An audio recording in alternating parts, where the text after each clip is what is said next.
या self stimulatory behaviour, इसके बारे में आप हमेशा जानना चाहते हैं, बहुत ज्यादा जानना चाहते हैं। कई वीडियोस पहले भी दिए गए हैं। हमेशा आपका जरूर एक आध कमेंट हर वीडियो पे होता है कि वर्बल स्टिमिंग को कैसे कंट्रोल करें, ऑडिटरी स्टिमिंग को कैसे कंट्रोल करें, विजुअल स्टिमिंग को कैसे कंट्रोल करें। ये सारी की सारी चीजें आपकी तरफ से आती हैं। तो इस वीडियो में सब कुछ कवर करेंगे। स्टिमिंग क्या होती है, स्टिमिंग क्यों होती है, स्टिमिंग को कैसे आप डिटेक्ट करें, डायग्नोज करें, और उसके लिए क्या कुछ स्ट्रैटेजीज आपको अपनानी चाहिए ताकि स्टिमिंग को आप कंट्रोल कर सके। इसके बारे में सारा कुछ डिस्कस करने वाले हैं। चैनल को सब्सक्राइब कीजिए, लाइक कीजिए, शेयर कीजिए, पूरी दुनिया में फैला दीजिए। मुझसे कंसल्ट करने के लिए 8168790299 डायल कर सकते हैं, +91 लगाएं अगर आप इंडिया के बाहर से कॉल कर रहे हैं। सो बात करते हैं स्टिमिंग के ऊपर। Stimming basically self stimulatory behaviours होते हैं। ये बिहेवियर्स क्यों आते हैं? ये बिहेवियर्स इसलिए आते हैं, समटाइम्स आपके बच्चे में सेंसरी ओवरलोड हो सकता है, उसके साथ साथ उसको कहीं ना कहीं एक्सप्रेस करने के लिए या चैनलाइज करने के लिए स्टेमिंग होती है। उसके साथ दूसरी बात, डिससेटिस्फेक्शन किसी भी तरह की हो सकती है। जैसे आपने कोई एनवायरनमेंट कहीं से चेंज किया है, पहले कहीं और थे अभी कहीं और आ गए हैं, उसकी वजह से आ सकता है। अगर बच्चे को स्कूल नहीं पसंद, स्कूल में जाकर के हो सकता है, स्कूल से घर आने में प्रॉब्लम हो सकता है। इस तरह से कई सारे ऐसे एनवायरनमेंट होते हैं जिससे डिससेटिस्फेक्शन वो अपनी एक्सप्रेस करने के लिए सब कुछ करते हैं। फिर कई बार क्योंकि ये वर्बली एक्सप्रेस नहीं कर सकते ज्यादातर बच्चे, यानी बोल करके एक्सप्रेस नहीं कर पाते, उसकी वजह से स्टिमिंग बिहेवियर आता है। क्योंकि कहीं ना कहीं तो वो एनर्जी चैनलाइज होनी है। बोलने वाले बच्चों की बोलने में चैनलाइज हो जाती है, इसलिए नॉन मीनिंगफुल चीखना, चिल्लाना, बोलना, वो सारा कुछ आ जाता है। उसकी वजह से आप इसे स्टिमिंग का नाम दे देते हैं। सो स्टिमिंग ये सारे के सारे रीजंस की वजह से होती है। किस फॉर्म में आती है? कभी टो वॉकिंग की फॉर्म में आएगा, कभी सामान को, चीजों को, दीवारों को चाटना, फील करना, इस तरीके से आएगा। और कभी लगातार किसी लाइट सोर्स की तरफ देखना, या फिर किसी घूमते हुए पहिए की तरफ देखना, व्हील की तरफ देखना। और या फिर आएगा कानों को बंद कर लेना, अंदर से ही अपनी आवाजों को सुनना, उसके साथ साथ किसी चीज को कान पर लगा करके उसकी गूंज को या रेजोनेंस को सुनने की कोशिश करना। तो कुछ आवाजों को बहुत लाइक करना, कुछ आवाजों को बहुत डिसलाइक करना, ये सारी की सारी चीजें आती हैं। आपकी स्टिमिंग में हैंड फ्लैपिंग भी आ सकता है, उसके साथ रैपिड आई ब्लिंकिंग भी आ सकता है। तो कई सारी ऐसी चीजें हैं जिसे आप स्टिमिंग की फॉर्म में देखते हैं। अब स्टिमिंग आ गई, स्टिमिंग कैसे आ गई, क्यों आ गई, ये सारी की सारी चीजें तो एक्सप्लेन हो गई। लेकिन अब आता है कि स्टिमिंग को कंट्रोल कैसे करें।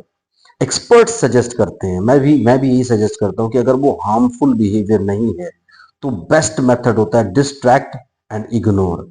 अगर आप डिस्ट्रैक्ट करने की कोशिश करेंगे, जैसे उस बिहेवियर को मना मत कीजिए कि ये मत करो। जब आप मना करते हैं कि ये मत करो, तो यूजुअली इन बच्चों की टेंडेंसी होती है कि इन्हें लगता है कि किसी ना किसी वजह से हमें अटेंशन मिल गया है, चाहे वो नेगेटिव अटेंशन है चाहे वो पॉजिटिव अटेंशन है। तो वो बिहेवियर बढ़ चढ़ के करने की कोशिश करते हैं। तो आप ये कोशिश करें कि इन बच्चों को इन सब चीजों के लिए मना ना करें जहां तक पॉसिबल है। अगर बिहेवियर हार्मफुल नहीं है तो, अगर बिहेवियर हार्मफुल है, जैसे हेड बैंगिंग हो रही है, उसके साथ साथ किसी इलेक्ट्रिक प्लग में उंगली डालने की कोशिश हो रही है, कोई ऐसी चीज स्वेलो करने की बात हो रही है जो चीज स्वेलो करना ठीक नहीं है, तो यहाँ आपको स्ट्रिक्टली मना भी करना पड़ेगा। तो यहाँ आप क्या कर सकते हैं, पनिशमेंट एंड री मेथड को यूज कर सकते हैं। यानी सारा दिन, पहले तो कोशिश करें कि सबसे पहला जो रेमेडी आपको करना है कि बच्चा सेंसरी ओवरलोड ना हो किसी भी वजह से। अगर वो ओवरलोड हो रहा है तो उस ओवरलोड को चेंज करने की, कम करने की कोशिश करें। उसके अलावा उसका एनवायरनमेंट आप कंफर्टेबल एनवायरनमेंट रखें, उसके लिए बहुत डिस्कम्फर्ट्स ना करें। आप, आपको पता है कि ये चीजें अच्छी है, चीजें बुरी है, उसके बावजूद भी अगर आप वो सारे के सारे काम उसके सामने करते रहते तो हमेशा ऑटोमेटिकली स्टिमिंग बढ़ेगी। फिर उसको फेवरेबल एनवायरनमेंट में ले जाने की कोशिश करें, अनफेवरेबल एनवायरनमेंट में रखने की कोशिश ना करें। उसको अच्छी अच्छी जगह दिखाएं, घुमाएं फिराएं, और घर पर भी ज्यादा से ज्यादा एंटरटेन करने की कोशिश करें। उसे ये लगना चाहिए कि ये एनवायरनमेंट, अपना जो उसने अपना एक वर्ल्ड फॉर्म किया, उस वर्ल्ड से इन लोगों का वर्ल्ड यानी हम लोगों का वर्ल्ड ज्यादा अच्छा है, तो वो उस वर्ल्ड में रिलेट करने की कोशिश करे। फिर डिस्ट्रैक्ट और इग्नोर करने का मैंने आपको पहले ही मेथड बताया कि डिस्ट्रैक्ट करने की कोशिश करें, इग्नोर करने की कोशिश करें, ताकि बच्चे का ये ना हो कि बच्चे को ये लगे कि मुझे अननेसेसरली अटेंशन मिल रहा है। यानी कुल मिलाकर के कोशिश आपको ये करना चाहिए कि जो भी बिहेवियर्स आपको लगता है कि हार्मफुल नहीं है, उसके लिए रिएक्ट मत करिए। जो बिहेवियर आपको लगता है कि बहुत हार्मफुल है, उसके लिए जरूर रिएक्ट करिए, और पनिशमेंट एंड री का मेथड यूज कीजिए।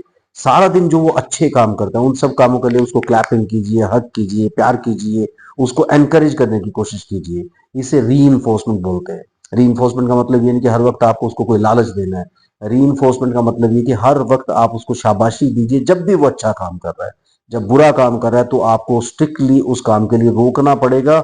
अगर वो काम हार्मफुल है, अगर वो काम हार्मफुल नहीं है तो वहां से डिस्ट्रैक्ट करने की कोशिश करें।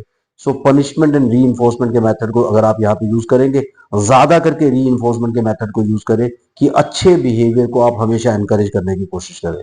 जब आप बच्चों के अच्छे बिहेवियर को एनकरेज करने की कोशिश करते हैं तो उन्हें पता लगती है हमारी लाइक्स एंड डिसलाइक्स, तो वो उन लाइक्स और डिसलाइक्स के हिसाब से चलने की कोशिश करते हैं। इसलिए कोशिश करें कि अच्छे बिहेवियर्स आप एनकरेज करें, बुरे बिहेवियर्स को डिस्ट्रैक्ट करने की कोशिश करें या इग्नोर करने की कोशिश करें। अगर आप ऐसा नहीं कर सकते, आपको लगता है कि ये डेंजरस कुछ काम करने वाला है, वहां पर जरूर आपको इंटरवीन करना पड़ेगा। ये आप याद है, क्योंकि वो आपके अटेंशन लेने के लिए कुछ भी करेंगे। सो अटेंशन बहुत इंपॉर्टेंट होती है इन लोगों के लिए।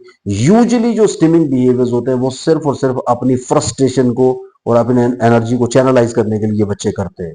इसलिए आपको ज्यादा ट्रबल होने की जरूरत नहीं है और रिलैक्स रहिए। धीरे धीरे स्टिमिंग के जो बिहेवियर्स होते हैं, सेल्फ स्टिमुलेटरी बिहेवियर्स जो होते हैं, वो बच्चे की इंप्रूवमेंट के साथ साथ ऑटोमेटिकली भी ठीक हो जाते हैं।